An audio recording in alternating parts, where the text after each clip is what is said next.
नमस्कार दोस्तों, मेरा नाम डॉक्टर रजत गुलाटी है। मैं मेडिकल डायरेक्टर हूँ साउल ऑर्थो केयर का। दोस्तों, कमर में दर्द, घुटने में दर्द, कंधे में दर्द के बाद बहुत सारे पेशेंट्स हमारे पास एड़ी का दर्द लेके आते हैं। एड़ी का दर्द ज्यादातर पेशेंट्स के अंदर एक युवा अवस्था में होता है, यानी एक वर्किंग एज जो होती है 18 से 35-40 साल तक, उनमें बहुत कॉमनली एड़ी के अंदर दर्द होता है, जिसकी वजह से पेशेंट्स चल फिर नहीं पाते और ना ही सिर्फ वो दर्द में रहते हैं, बल्कि उनकी जो प्रोडक्टिव लाइफ है या जो उनका फंक्शनल एस्पेक्ट है वो भी इसकी वजह से कॉम्प्रोमाइज हो जाता है। वो काम पे नहीं जा पाते, रिक्रिएशनल एक्टिविटीज नहीं कर पाते। कई लोग लॉन्ग स्टैंडिंग एडी की दर्द की वजह से खेलकूद नहीं कर पाते, जिसकी वजह से उनको मेटाबॉलिक सिंड्रोम जैसे कि वजन बढ़ जाना, शुगर, प्रेशर, कोलेस्ट्रॉल हो जाना, ये सब बीमारियां भी आने लगती हैं और अल्टीमेटली उसका पूरा का पूरा उनको खामियाजा एक सर्टेन एज के बाद जाने पे भुगतना पड़ता है। तो दोस्तों, 5 आपको इंपॉर्टेंट कारण बताऊंगा जिसकी वजह से आपके एडी में दर्द हो रहा है और उसका ट्रीटमेंट भी आपको संक्षिप्त में बताऊंगा। तो दोस्तों, पहला कारण होता है टार्सल टनल सिंड्रोम। दोस्तों, टार्सल टनल सिंड्रोम एक ऐसा छोटा सा एरिया अपनी एडी की तरफ से जिसमें से पोस्टीरियर टिबियल नर्व निकलती है और हमारे पांव के सामने के हिस्से के अंदर वो सेंसेशन सप्लाई करती है। यदि किसी कारणवश वो वाली नर्व वहां पे कंप्रेस हो जाए या पिंच होने लग जाए तो पांव की तरफ बहुत ज्यादा झंझनाहट होएगी, जलन होएगी, सूजन होएगी और एडी के हिस्से में बहुत ज्यादा दर्द होएगा। टार्सल टनल सिंड्रोम के कारणों की अगर बात करें तो उस एरिया के अंदर चोट लग जाना, शुगर, प्रेशर, थायराइड, कोलेस्ट्रॉल हो जाना, ओवरवेट हो जाना, बहुत ज्यादा टाइट शूज पहनने की वजह से भी वो नर्व कंप्रेस हो सकती है। डायबिटीज बहुत बड़ा कारण होता है पोस्टीरियर टिबियल नर्व के कंप्रेस हो जाने का। तो टार्सल टनल सिंड्रोम एक बहुत इंपॉर्टेंट कारण है हील पेन का। दोस्तों, टार्सल टनल सिंड्रोम की अगर ट्रीटमेंट की बात करें तो एक नॉन सर्जिकल केस होता है। कुछ दवाइयों से, इंजेक्शन से,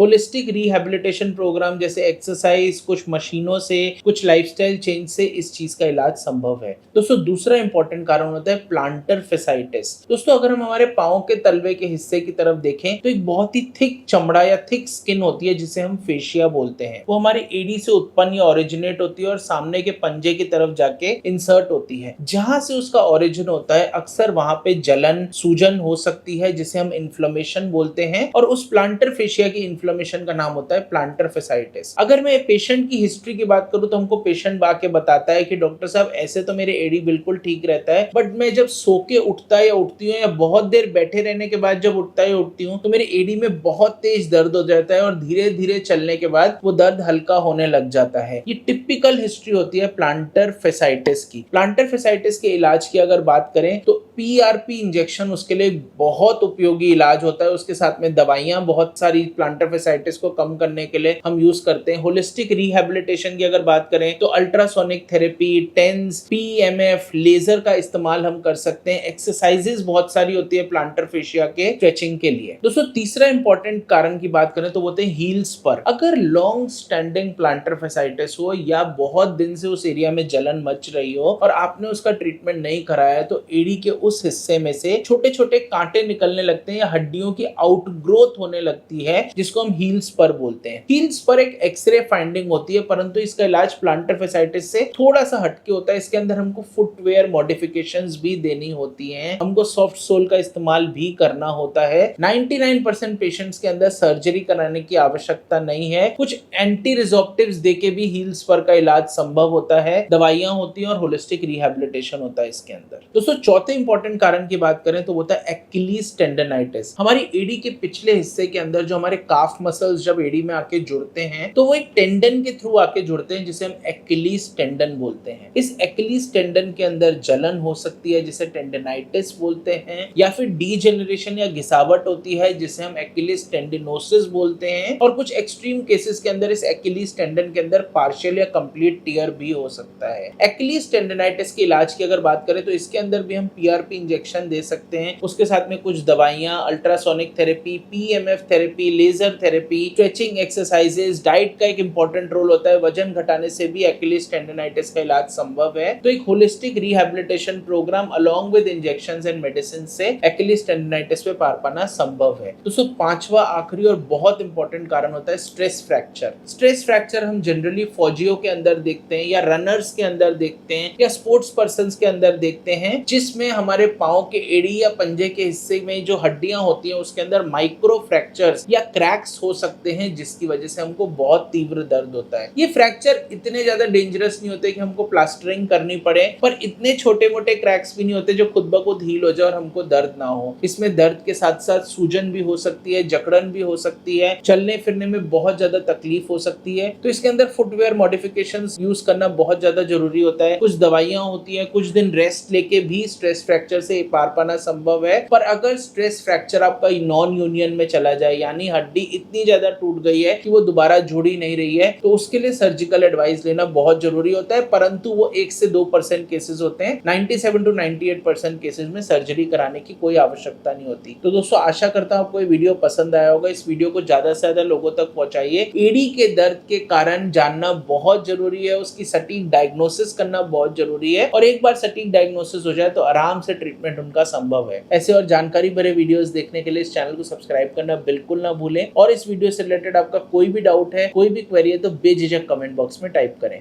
थैंक यू।